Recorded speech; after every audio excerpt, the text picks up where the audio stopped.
Hi guys, and welcome to the Barcast podcast. This is season 3, episode 11. We're going merrily and speedily on our way to Big Bar December 2022. The next stop, Amarone Trust 5K.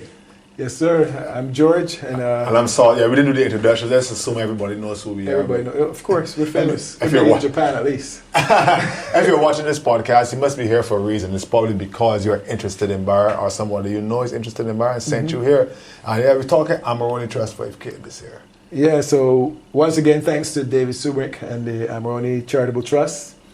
Super popular event last year. Yeah. Probably one of the most popular events on the bar calendar last year. So we decided to bring it back, and we've added a couple of wrinkles this year as well. Oh, we're going to get to those wrinkles, but I think a lot of the popularity that had to do with the environment we were in last year, and you yourself and Bar persevering to have an event to show people that you can have a sporting event. Because people may not remember, we just outside wailing no, but at that time last year, it was pure stress to get on a sporting event. Like, you didn't want to get too much up on the start line, all kind of different things, but...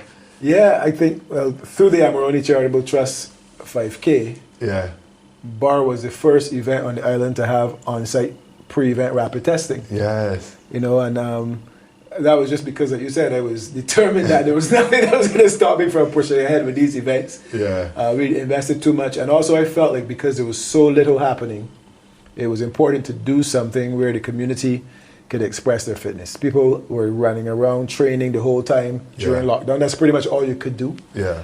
And yet there was no outlet for people to go and have a little bit of competition. So we went ahead. We met with the COVID monitoring unit. They came up and they had a look around PEG, and they felt comfortable with it as long as we didn't have any more than 100 persons starting at any point in time. Yeah. Which was why we split the male, the female, and the youth events, because generally you would normally have everybody starting at the same time. Yes. And just fix the results in the timing system. Yes. But that was why we had a limit on the numbers we could have on the line at any one point in time, and so we sent the youth, and then we sent the males, and then we sent the females. I think the women went first, you know. Oh, so, yeah. So, I remember the women coming back before the men started. But this year, no, it's going to be different. More wrinkles this year. Yeah, so this year we can I actually quite liked the idea of women and men racing separately. Where would you like that? Just because if you wanted to ratify any record, not that that's what we're doing for, but generally you have to separate them. Oh, okay. So, okay. But that's why you would hear of a course record. You generally don't see male and female and the men. Even like normal, like even major marathons, you usually see the women and leave a little bit before, a little bit so after, that they're not racing against each other. Right. Otherwise, the records can be ratified. But I guess they must got a tour then. Exactly. Right. So.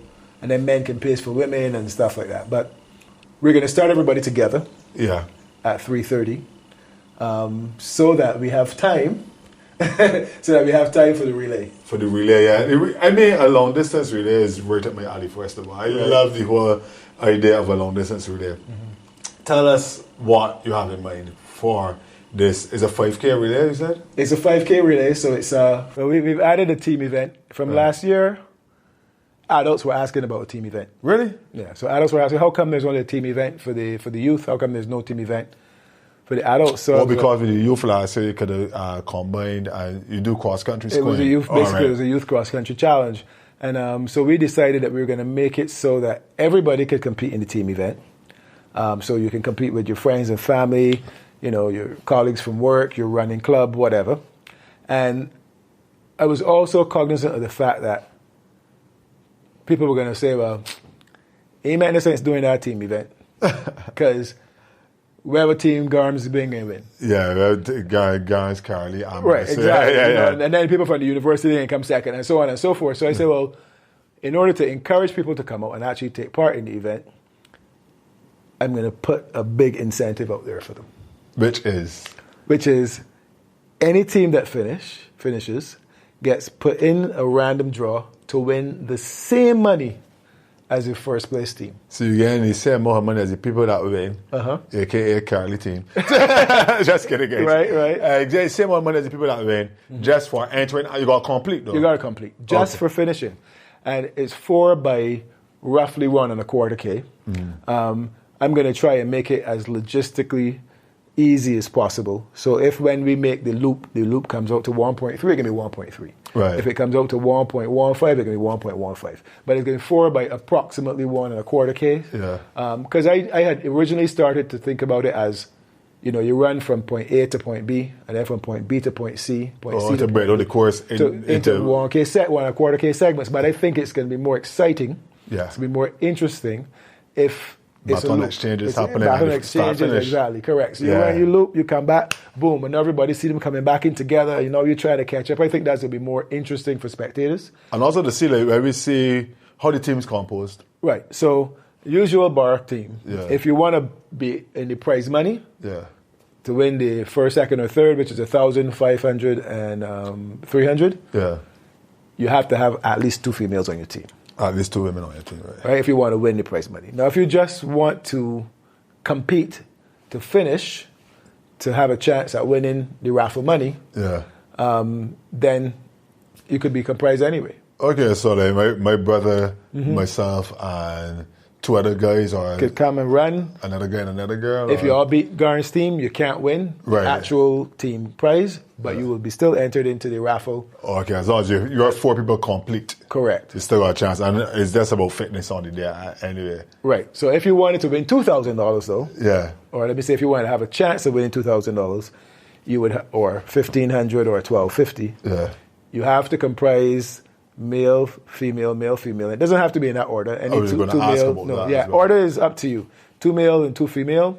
You come, and then we will have our kind of podium for the teams that win, and we'll have our top 10 teams. But if you want to be in that, if you want to be recognized as one of those teams, it has to be at least 2 females on your team. I think that's really good, especially with the loop version of it, because then people you have to enter your order beforehand. No, you don't. Because I can see people on the line say, all right, if she gain, you can say he, because he can probably be able to hold on to her better and have it, so strategy is going to play a really big part. Correct. And it's only 1.25K for most people that are entering the Amarone Trust 5K. That's going to be a sprint for them. Yeah, and I mean, I could probably jog 1.25 K. Yeah. Right? I mean, and I expect what most persons will do is they'll register for both events. Yeah. They'll run the 5K. They'll get a time for their 5K. There's going to be enough time in between that you could have some water and a Pedialyte or whatever, get rehydrated, have some fuel, and then come back at 5 o'clock and run 1.25 K. 3:30 to 5. 3:30 is the first race. 5 o'clock is the team. Correct. Right, which will give you, let me say, half hour to run the. At least, because the people everybody should be under an hour for 5K. Yeah. Most people will be under an hour for 5K, and then you. Even if you're not necessarily on the hour, if you're the last person to go on your team, you need an hour and 20 minutes, let's say. Yeah. But no, you said that the real reason that people would take an hour to do the 5K is depending on the route. Right. So let me talk about the route a little bit, George. Okay. I saw something on the IG recently, bowling alley or no bowling alley. Right. I hope that a lot of people voted for bowling alley. The funny thing about that is, right, you wanna know the 2 people who voted for no bowling alley? Who? Darren and Amaris. The two defending champions. Amaris, But why would they want the hill out? Well, I think maybe because they're more experienced racers than most of the other people in the field. Yeah. But they probably want the hill out for the same reason I want it out.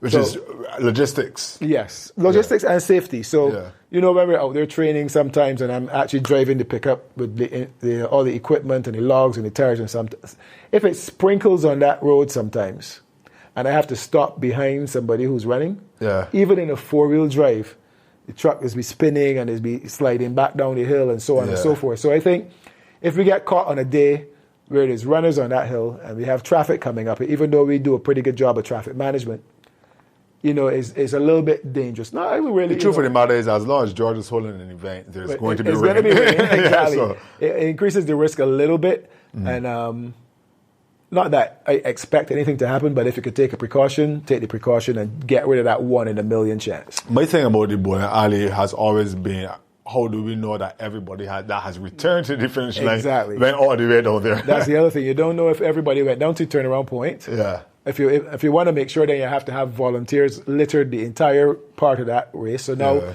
you have 5K and over 500 meters, you got to put like 10 volunteers. Yeah. Because what will happen is easily Darren would get back to Cotton Tower and see me. Right.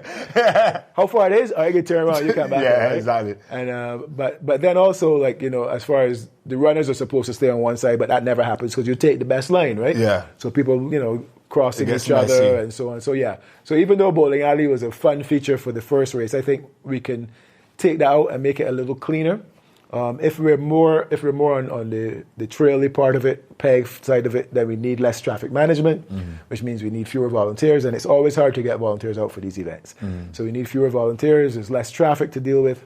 So I think I found a route that gives us the same 5K, the same variant terrain as well. Same varied terrain, without having to deal with traffic, and it does not include bowling alley. Okay. Bowling alley, as you said, was a very interesting feature, and the challenge. I think that's why we got a lot of goats out and encouraged as well last year. So we're talking different terrain though. So we're talking because bowling alley also comprises the majority of the tarmac of the Amarone Trust 5K. It did. That was like the most part of the road. So now the route starts at Peg. For those of you who've done the race before, it starts exactly the same. For those of you who haven't done the race and are familiar with Peg, we start roughly in the direction of the orientation of the restaurant, but we go down towards the entrance, back towards the main road. The main road, yeah. We would take a left turn and then come back onto the trail, which would take us up towards the campsite. Yeah. And where it changes is that instead of running straight back up and into the campsite, there's a trail there that we take a right and basically run around Malvern plantation. So you had it almost towards... Like if you're going towards Atherton's Cliff. Yeah. And we just basically make a loop that brings us back into the same campsite. Yeah. And then everything is the same. When you go off Peg, instead of turning right to go down bowling alley, you just turn left and make that loop and come back on by Buck Den. Really 10-foot wall used to be Barbarians. Correct. Come back in by Buck Den. And actually, there was some traffic management for a rally event. Yeah. So there used to be a burn there that you couldn't drive. Well, that burn is now removed, and there's actually a gate there. Really? So it's much easier for helping set up races. It's much easier. Maybe this is to get back on the peg? To get back on the peg. I used to love that burn. I know, Paul didn't like it though. Paul knocked it down. But there's a gate there now, so maybe the gate is a natural obstacle. You just climb over the gate. Yeah. But for the purposes of the race, that gate can just open up. And if you got to do water stations, if you got like safety, if you got to get ambulance on, of course, it actually makes it easier to manage. And then run back in. Run back into to Peg by the field in the car park again, and that's 5K. And that's 5K. And then the 1K loop is just going to be contained mostly inside of... It will be entirely inside Peg. So roughly at this point in time, it's similar to how the start for the 5K, for the obstacle course race would be in that area. Start finish line, and you basically run that and make a loop that comes back to that point. If you were to get to the lookout at Peg, where we put a memorial for the surfer who passed. I didn't know that area. Yeah, there's a tree planted there, so there's a lookout over the East Coast, and it turns left to come back to the area where we did the monkey bars. Okay. Yeah. And then turn left again to come back. Now I think that loop is roughly almost a 1.25. Yeah. So I think it's a good route for the individual event. Yeah. I think the relay is going to be fun. I believe it will be. And even the relay has some very terrain because you have the smooth grass on the cliffside, and then when you come back in, you have some like a little rocky coming back in. Will the relay be going up by the steps?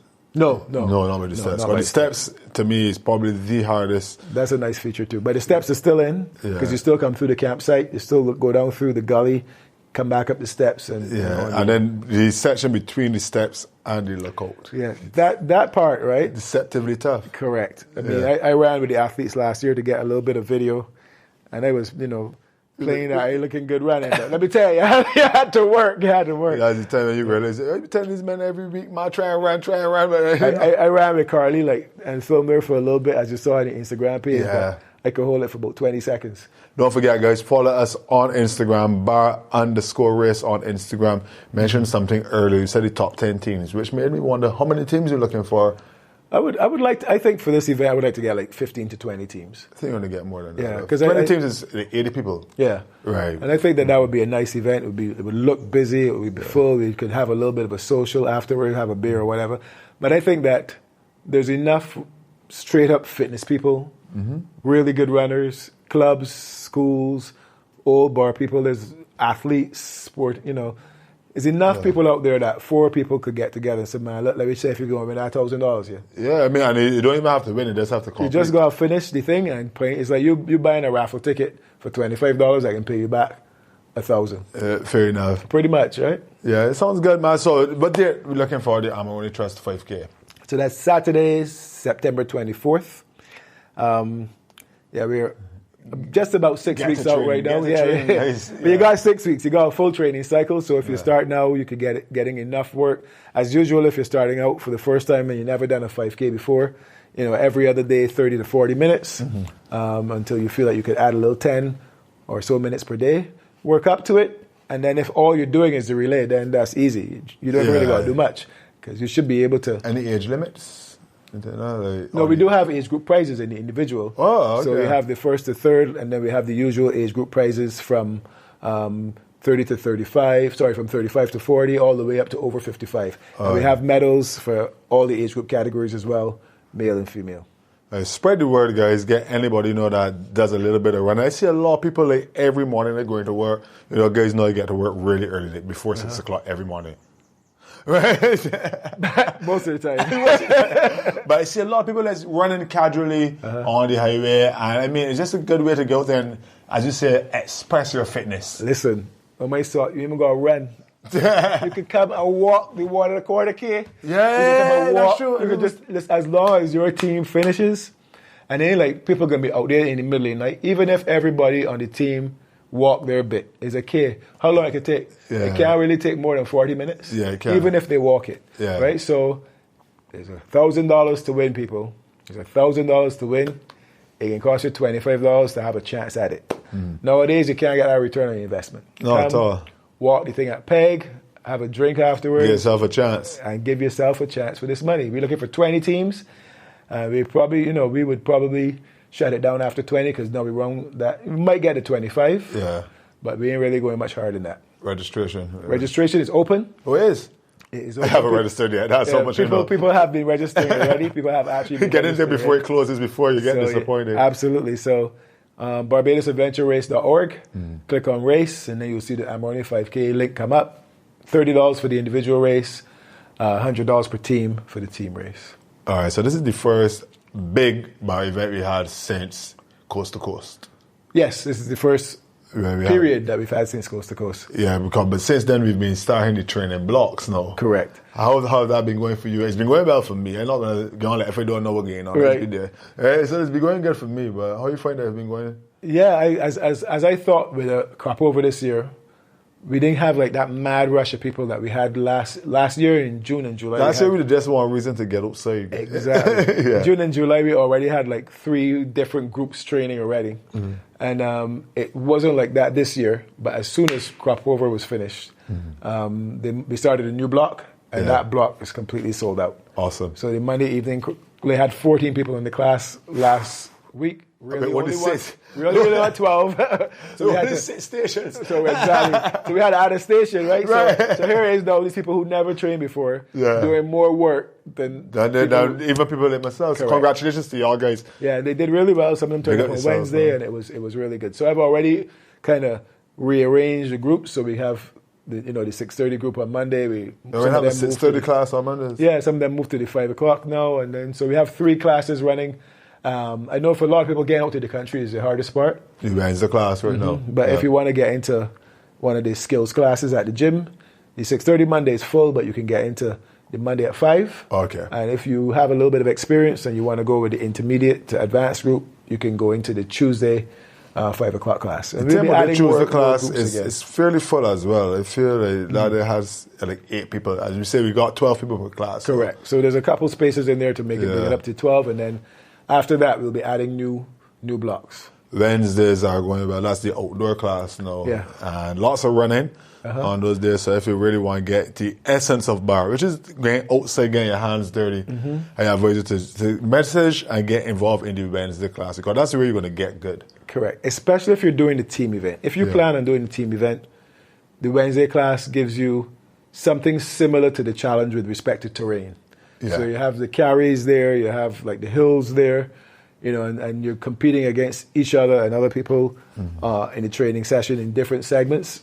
So I would say, like, don't say, man, they can just come to Monday and Saturday morning. If you can, you know, get calling sick. If you could leave work through lunch, leave work a little earlier, make sure you get to The class is at 4:30, right? Yeah. And there's a reason for that. Yeah, because we're outdoors, we got no lighting, obviously, and we got to finish before the sun goes down. And the sun is starting to set earlier now. The sunset is actually receding. So just know we're going to be losing sun at 6 o'clock. Right. Yeah. Right. So we definitely need that hour and a half. Yeah, hour and a half is good time for that class, for the training to get back in and get stretch, cool down. Correct. That kind of stuff. And it worked out on Wednesday. You know, we had a class on Wednesday. The rain was falling, which made it really nice. I like it when it's like that. I love it like that. And we got through most of the workout. So yeah, Wednesdays at 4:30. And if you want to be a part of the training, just remember, DM the page on Instagram, bar_race. Let us know. That last training reel we put up obviously had a little impact on people, because after that we had like 4 or 5 people message wanting to get involved. Yeah, so which training wheel was that? That was from the last class or from the Sunday class? I think it was from the Sunday class. Right. I remember that one. So that was a good reel. Yeah. He's getting good at your reels too, you know, guys. If anybody's looking for me for like a social media job, you know, give me a shout. Yeah, we'll work for food. $300 an hour. Oh, sorry. We'll work for food. You know, Andre, I charge you for my services. I'm a professional now. You got to, yeah. So September we're looking at Amarone, then October is pop-ups, November is pop-ups again. Exactly. Pop-ups every 2 weeks from around the 8th of October. We'll get all 4 in for you again this year. Ah, nice. We only had 2 last year, and then basically that's it. Once we get into September, that's 3 months. So, you know, either 3 or 4 training blocks as you see it. So yeah, come out, get involved. It's better to get these skills early, so you don't have to do burpees, people. You don't want to make these skills for sure at the pop-ups either. Unless you're going to be doing the playground, because a lot of time people come to the pop-ups and we're not doing burpees on the skill. Exactly. And there's 3 new skills this year. Yes, I didn't have to ask. I was going to ask about the new skills. Tell me, you actually revealing them yet? Yeah, we can reveal them. We have 3 new skills. One is obviously the Gibbons. The Gibbons is coming this year, for sure. And then the other 2, one of them is actually called like a Viking stable, and basically what it is, it's like a wallable post supported on either side. Sounds easy, but because there's nowhere to put your feet, you have to figure out a way to get up and over that post. The men's is going to be 7 feet. Women is going to be 6 feet. But you're not place to put your foot. So you have to figure out how to get up and over. Oh, okay. Right? So if you want to muscle up, there's different techniques online. Go to the University of YouTube, and you will figure them out. Yeah, any pole. So I think it's called the Viking stable. Obstacle. Viking stable, yeah. And then so that's gonna replace the tire wall. Maybe. I think we might still keep it the tire wall for men. Tire wall is a staple of bar. Yeah, we might still keep it the tire wall for men. I think with women we might have gone too far. Let's go raise it again. Yeah, we might just like 6 inches, you know, like find a happy medium. Yeah, you need to. But then, and then the third obstacle that we're adding is a peg wall. So the same size pegs that you would use for the Gibbons, we're going to use that where you have to traverse a 20-foot section of pegs all the way across. So different holes in there, so you can use as many holes as you want to get from one side to the next. You're going to have to go like 4 or 5 of those for the individuals. So there'll be 3 lanes, just like most of the normal bar things. So we're not going to make that mistake with the Spider-Man wall again. So it'll be pretty straightforward. It's going to be about 2 feet high, 20 feet long with lots of holes in it. Yeah. You come, you pick up your 2 pegs, you go all the way across. When you get to the end, you ring the bell. And don't forget the housekeeping people. Every time there's anything where you have to use pegs or equipment, remember you have to bring them back to the bucket at the start and leave them there for the guys who are coming next. Oh, okay. Don't leave them in the bucket at the end, anything like that. But if everybody leave their pegs at the end. Yeah, fair enough. So that's one of the things. So the obstacle is not complete until you return. Until you return, correct. And I'm toying with it. I'm gonna take kind of the community's feedback on this. A lot of athletes are asking me about the whole burpee thing. These Maz is preempting all of my questions. Yeah. Oh, sorry. That's where I was going with. The whole idea of a must complete. Yes. So as the sport was growing and continues to grow in Barbados, we want people to be able to take part. So we don't want to do anything that's going to really kind of put a barrier to participation, right? Mm-hmm. So for those persons who may not have a chance to get to all these skill sessions to practice, they might feel, well, I ain't coming to do bar if it's must complete because I hardly see any of these obstacles. Right. If I could just trust my athleticism and my kind of, good athlete ability to get through some of these things. And the ones that are real technical, I can just burpee them and move forward, I would enter. Right. But if you tell people now, look, it's a must complete. If you don't complete, handing it banned. Yeah. Then I think that, that might keep away some people. But the people the elites, inverted commas, are saying there's an obstacle course race. If you can't do the obstacles, right, can't finish your course. And so I'm considering to have must complete in the male elite at least. No, why I don't object to it is because in the teams, right? In the teams, it's must complete. Yeah, yeah, you understand. Definitely. You're not burpee, unless you're doing corporate or open. Right. Understand? So I don't see. I guess with the team, you got people that you say, well, if this boy doesn't have his skills, somebody else should have it. Right, okay. And I think then, if you're going to make the race must complete, then you have to make sure that the obstacles are at least, passable to most people. And I think in the past, you had one attempt. If it's a must complete, then, if I don't get it the first time, I just come back to the beginning, I go again, and I keep going till I get it. So I think it's still, there's pros and cons to each. Bar is very much not my event. I organize the event for the community. So just like the question on bowling alley, I will put that question out there. If I get enough, we want must complete as an obstacle race, then what we'll do is we'll make it elite, must complete, and then there'll be everybody else can do burpee. Correct. There's a single individuals open event as well, though. Or we did one last year. We had like most of the guys who entered to compete. Right. But then we had that last wave was basically the open waivers. Right. So you pretty much know it would just be first wave and last wave.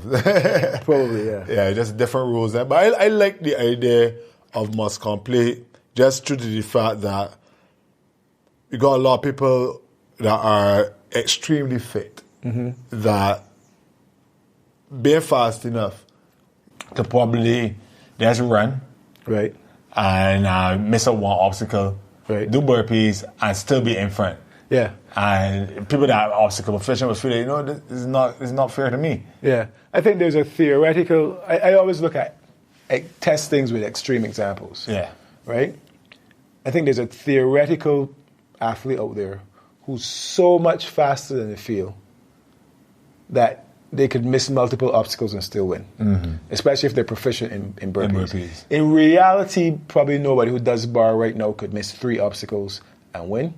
But let me look at this extreme example, where somebody could run that course, the flat 3K course, in 8 minutes or whatever, and be more or less proficient in the walls and carries, but they're going to basically look to just burpee out the skills. Yeah. Then it's no longer an obstacle course race for them. Yeah. And I think that's where you have to kind of make your decision. Do you want it to be an obstacle course race? Do you want it to be closer and closer to like OCR World Championships, for example? We have some athletes going up to OCR World Championships. And what's the rule there? And the rule there is that it's must complete. Okay. Right? It's must complete. And if you can't do the obstacle, you give up your band and you finish the course if you want to. Those athletes who spend the time learning the skills, I think they should kind of be rewarded too. I agree with that there as well. So, what about, and I'm going to regret this, guys. I'm going to regret this suggestion. What about increasing the burpees to 45? I went from 30 to 45. Yeah, that's a lot. And you see, but the thing with the burpees, period, is that if we increase the burpees to 45, the burpees are going to be even more ugly than they were last year. And who's like, right. Forget that part. Yeah, and that's the other thing why I don't like burpees, right? Because with burpees now, everybody's form is different. Darren, you were probably going to win the race anyway, but then burpees is the worst burpees I've seen for a while. Same thing with Amaris. She was probably going to win anyway, but when you have one athlete, they're not fully extending the hips. They're not jumping and clapping at the top. This body didn't hand release. And you have young volunteers, they're trying to enforce these rules, and maybe there's 3 or 4 or 5 athletes doing it at the same time. It's impossible. Yeah. So if you want it to be more of a race, especially, I don't want it to become a burpee competition. It's an obstacle course race, so it should involve carries, skills, and running. And if we can get it down to that, that would be my ideal situation.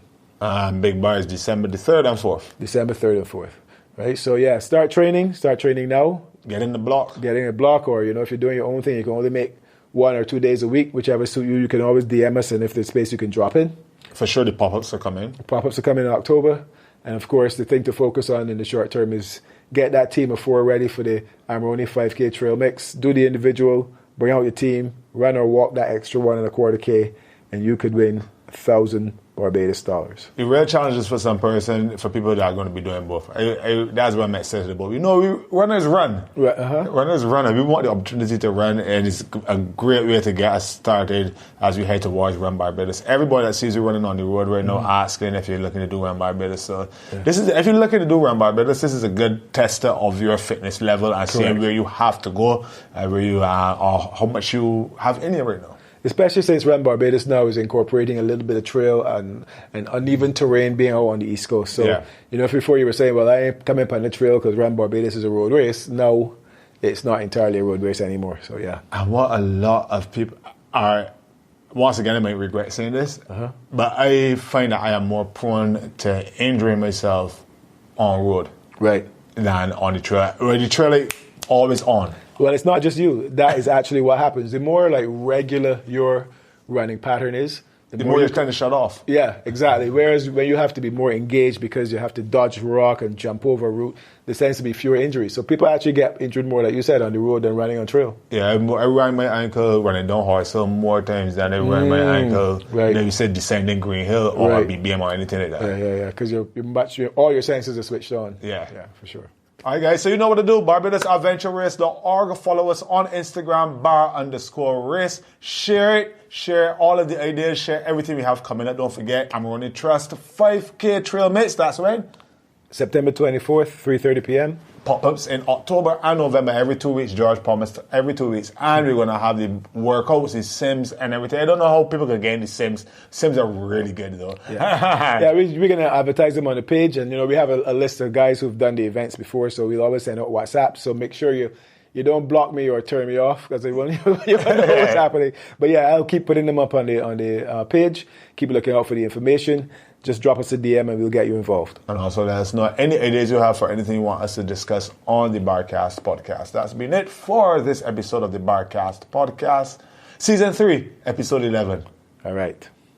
Like, follow, subscribe, and never, ever, ever stop talking about bar.